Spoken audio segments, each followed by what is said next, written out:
नमस्कार दोस्तों, हमारे चैनल में एक बार फिर से आपका स्वागत है। आज की इस वीडियो में हम बात करने वाले हैं सिजेरियन डिलीवरी के बारे में। सिजेरियन डिलीवरी को सिजेरियन सेक्शन और सी सेक्शन भी कहते हैं। जब एक प्रेग्नेंट महिला बच्चे को नॉर्मल डिलीवरी करने में असमर्थ होती है, तब डॉक्टरों को सी सेक्शन का विकल्प चुनना पड़ता है। हालांकि इसमें किसी तरह का कोई खतरा नहीं रहता, लेकिन फिर भी सी सेक्शन को लेकर महिलाओं के दिलों में आज भी झिझक बाकी है। तो चलिए जानते हैं सिजेरियन डिलीवरी के बारे में, जैसे कि सिजेरियन डिलीवरी के फायदे और नुकसान, सिजेरियन डिलीवरी में कितना समय लगता है। लेकिन आगे बढ़ने से पहले अगर आपने अभी तक हमें सब्सक्राइब नहीं किया है तो जल्द से जल्द सब्सक्राइब कर लें और बेल आइकन भी दबा दें, जिससे कि आपको हमारी आने वाली हर वीडियो की नोटिफिकेशंस बाकायदा मिलती रहे।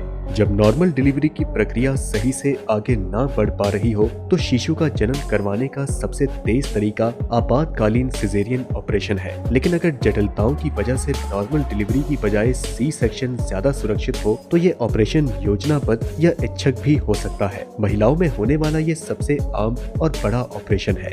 सिजेरियन सेक्शन या सी सेक्शन गर्भ में मौजूद शिशु को योनि की बजाय पेट के जरिए जन्म दिलाने की चिकित्सकीय प्रक्रिया है। सिजेरियन ऑपरेशन के दौरान डॉक्टर महिला के पेट और गर्भाशय पर चीरा लगाते हैं ताकि शिशु का जन्म हो सके। अगर जन्म के दौरान कोई जटिलता हो तो ये डिलीवरी का सबसे शीघ्र तरीका है। अधिकांश सिजेरियन ऑपरेशन स्पाइनल या एपिड्यूरल एनेस्थीसिया देकर दिए जाते हैं ताकि आपको दर्द महसूस न हो। पूरी प्रक्रिया के दौरान महिला जगी होती है और उसे ये पता होता है कि आसपास क्या हो रहा है। हालांकि कुछ मामलों में जनरल एनेस्थीसिया देने की जरूरत हो सकती है। आपकी और शिशु की सेहत को देखते हुए डॉक्टर ये फैसला लेती है कि आपको किस तरह के एनेस्थीसिया की जरूरत है।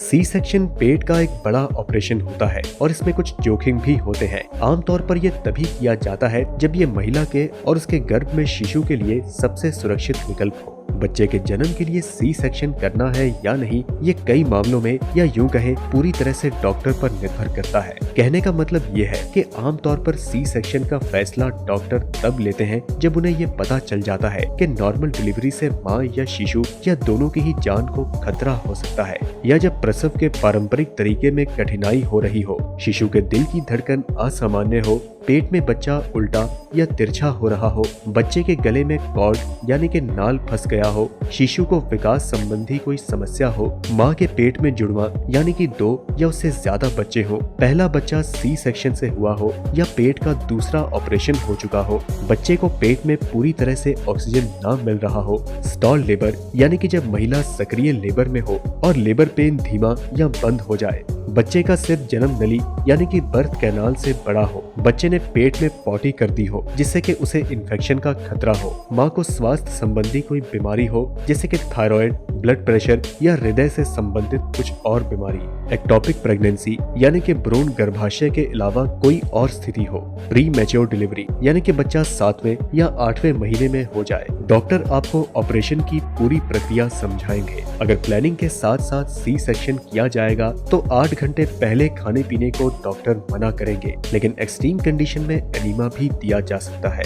पेट में एसिड कम करने के लिए डॉक्टर्स कुछ दवाइयां देते हैं। साथ ही सर्जरी से पहले कई प्रकार के टेस्ट भी करवाते हैं, जिनमें ब्लड, थायराइड और शुगर टेस्ट मेन है। सारी तैयारियां करने के बाद गर्भवती स्त्री के पेट के नीचे का हिस्सा एनेस्थीसिया देकर सुन्न कर दिया जाता है। एनेस्थीसिया रीढ़ की हड्डी में दिया जाता है। उसके बाद डॉक्टर जन्म अंग से ऊपर और पेट के निचले हिस्से में चीरा लगाते हैं, यानी कि प्यूबिक हेयरलाइन के पास। इसे बिकनी कट भी कहते हैं। आमतौर पर ये चीरा हॉरिजॉन्टल ही होता है। कुछ आपातकालीन स्थितियों में ये चीरा वर्टिकल भी लगाया जा सकता है। इसके बाद गर्भाशय में चीरा लगाया जाता है और शिशु को गर्भाशय से बाहर निकाला जाता है। सबसे पहले डॉक्टर शिशु के मुंह और नाक को साफ करते हैं, उसके बाद गर्भनाल काटते हैं। साथ ही प्लेजेंटा को गर्भाशय से अलग किया जाता है और कट को टांके लगाकर बंद कर दिया जाता है। इस पूरी प्रक्रिया के दौरान आपकी आंखों को एक कपड़े से ढक दिया जाता है ताकि ये सब देखकर उसे घबराहट ना हो, क्योंकि सिजेरियन एक बड़ा ऑपरेशन होता है, इसलिए इसके बाद कुछ दिनों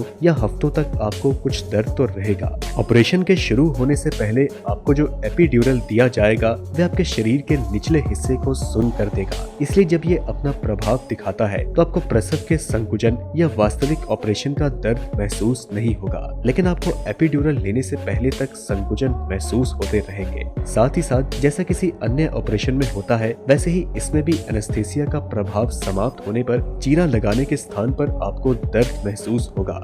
डॉक्टर आपके शिशु के जन्म के बाद दर्द को कम करने के लिए आपको दवाई देंगे, लेकिन कुछ दिनों तक कुछ विशेष मुद्राएं या हलचल आपके लिए दर्द भरी रहेंगी। सिजेरियन ऑपरेशन के बाद शिशु को स्तनपान करवाना भी मुश्किल हो सकता है, क्योंकि घाव से आपको असहजता होगी, मगर स्तनपान करवाने की ऐसी कई अवस्थाएं आप आजमा सकते हैं जो सिजेरियन ऑपरेशन करवा चुकी माओ द्वारा आरामदायक मानी जाती हैं। सबसे जरूरी समय शुरू होता है सर्जरी के बाद। सिजेरियन ऑपरेशन के बाद आपको हॉस्पिटल से तुरंत छुट्टी नहीं मिलती, बल्कि सर्जरी की हीलिंग और पेशेंट के ठीक होने के लिए 4 दिन के लिए अस्पताल में ही पेशेंट को रखा जाता है। जब एनेस्थीसिया का असर खत्म हो जाता है तो कुछ समय बाद डॉक्टर चाय पीने को बोलते हैं, 1 दिन बाद रोटी खाने को और हल्का चलने के लिए भी कहते हैं। ये सब कब्ज और गैस को चेक करने के लिए करते हैं। साथ ही डॉक्टर ये टांके को भी चेक करने के लिए करते हैं। अगर उठने या चलने में पेशेंट को कोई समस्या हो रही हो तो उसे तुरंत देख लिया जाता है। साथ ही साथ ये भी देखने के लिए कि टांकों में कहीं संक्रमण तो नहीं फैल रहा। ऑपरेशन के कुछ समय बाद जब आप पहले से थोड़ा बेहतर महसूस करने लगते हैं तो नर्स आपको सहारा देकर उठाने के बाद शिशु को स्तनपान कराने के लिए भी कहती है। घर जाने से पहले डॉक्टर आपको कुछ सावधानियां बरतने को कहेंगे, जिनका पालन आपको सख्ती से करना पड़ेगा ताकि आपका सर्जरी के बाद का समय आसानी से गुजरे। सिजेरियन डिलीवरी के बाद वैसे तो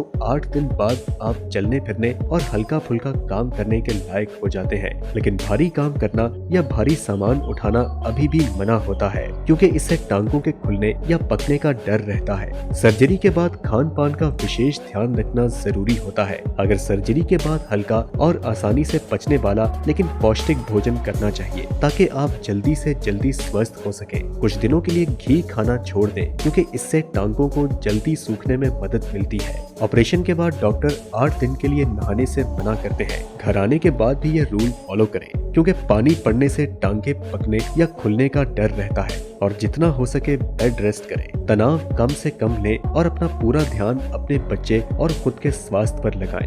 ये तो सर्वमान्य सत्य है कि नॉर्मल डिलीवरी सिजेरियन से बेहतर होती है। डॉक्टर्स भी अंतिम समय तक नॉर्मल डिलीवरी के लिए ही कोशिश करते हैं, लेकिन स्वास्थ्य के जोखिमों के चलते वे सी सेक्शन का निर्णय भी लेते हैं। आइए दोस्तों जानते हैं सी सेक्शन के फायदे और नुकसान। अगर माँ और बच्चे की जान को खतरा हो तो सी सेक्शन से बेहतर कुछ नहीं होता है। प्री मैच्योर डिलीवरी के लिए सी सेक्शन वरदान माना जाता है। किसी भी तरह की स्वास्थ्य समस्या में सिजेरियन ही बेहतर माना जाता है, मसलन ब्लड प्रेशर, दिल की बीमारी या थायराइड। अब तो वैसे भी सी सेक्शन का फैशन चल रहा है। अगर खुद को पता हो कि हमें सी सेक्शन डिलीवरी ही करवानी है तो ये समय से पहले तय किया जा सकता है, और अब लोग ऐसा करते भी हैं। सी सेक्शन के बाद रिकवरी में समय लगता है। महिलाओं के खून में कमी हो सकती है। स्तनपान करा पाने की अवस्था में आने में समय लग सकता है, क्योंकि खुद से उठने बैठने में दिक्कत होती है। नॉर्मल डिलीवरी की अपेक्षा में सिजेरियन का खर्चा बहुत ज्यादा रहता है। अगर पहली प्रेगनेंसी सिजेरियन हो तो दूसरी बार भी सिजेरियन का ही खतरा रहता है।